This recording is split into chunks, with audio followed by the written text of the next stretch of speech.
بخاری مسلم ترمذی کے اندر یہ حدیث ہے کہ حضرت سیدہ طیبہ عائشہ صدیقہ نے حضور علیہ السلام سے پوچھا کہ یا رسول اللہ صلی اللہ علیہ وسلم، یہ خانہ کعبہ کے سامنے جو چھوٹی سی دیوار ہے کہ جس کو خطیم کہتے ہیں، عام حدیث لوگ کہتے ہیں کہ لفظ لغت اور قواعد کے لحاظ سے خطیم ہے چھوٹی دیوار،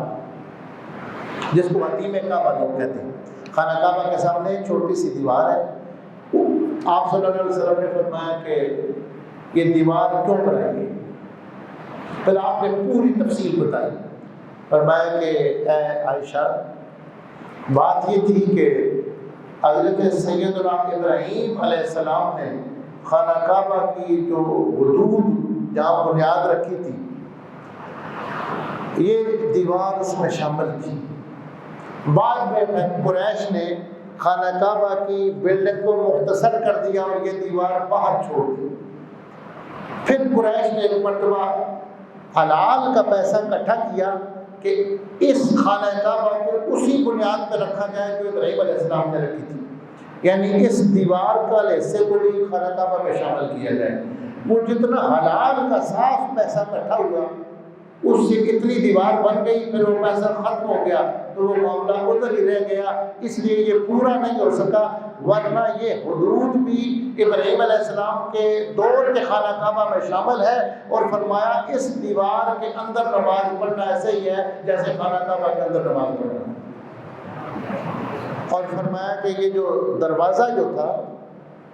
حضرت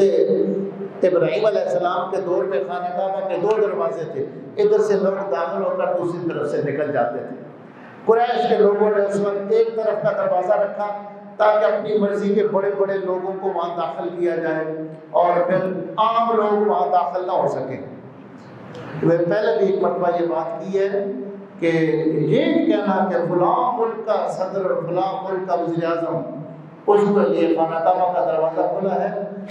اس کو آپ کسی سعادت کا پیش خیمہ نہیں کہہ سکتے۔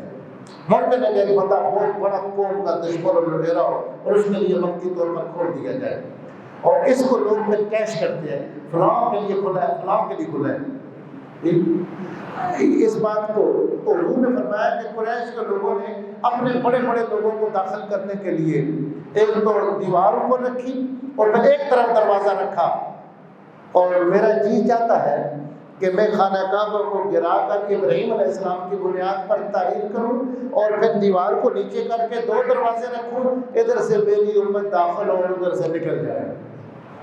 پھر آپ نے فرمایا میں ایسا نہیں کرتا، فرمایا کہ اس لیے آپ صلی اللہ علیہ وسلم نے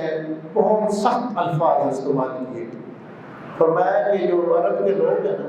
ان کا کفر سے نیا نیا رشتہ ٹوٹا ہوئے ہیں، نئے نئے مسلمان ہوئے ہیں، اب فوراً بندہ مسلمان ہو کر ہر بات کو پوری طرح ماننے کے لیے تیار نہیں ہوتا۔ اب یہ ایمان تو لا چکے ہیں، لیکن ان میں سے کسی کے دل میں یہ بات آ سکتی ہے کہ انہوں نے ہمیں کلمہ پڑھاتے ہی ہمارے باپ دادا کی جو تعمیر تھی اس کو بھی بدل دیا ہے۔ اب ان کے دلوں میں جب یہ بات آئے کہ نبی کے بارے میں بدگمانی پیدا ہو جائے تو اسی وقت بندہ ایمان سے فارغ ہو جاتا ہے۔ تو آپ صلی اللہ علیہ وسلم نے اس چیز کا لحاظ کرتے ہوئے آپ نے فرمایا کہ میں یہ فیصلہ نہیں کرتا، اس لیے کہ حدیث عہد، یہ لوگ نئے نئے مسلمان ہوئے ہیں، ان میں سے کوئی اعتراض کر سکتا ہے، نبی پہ اعتراض کرے تو ایمان سے فارغ ہو جائے گا۔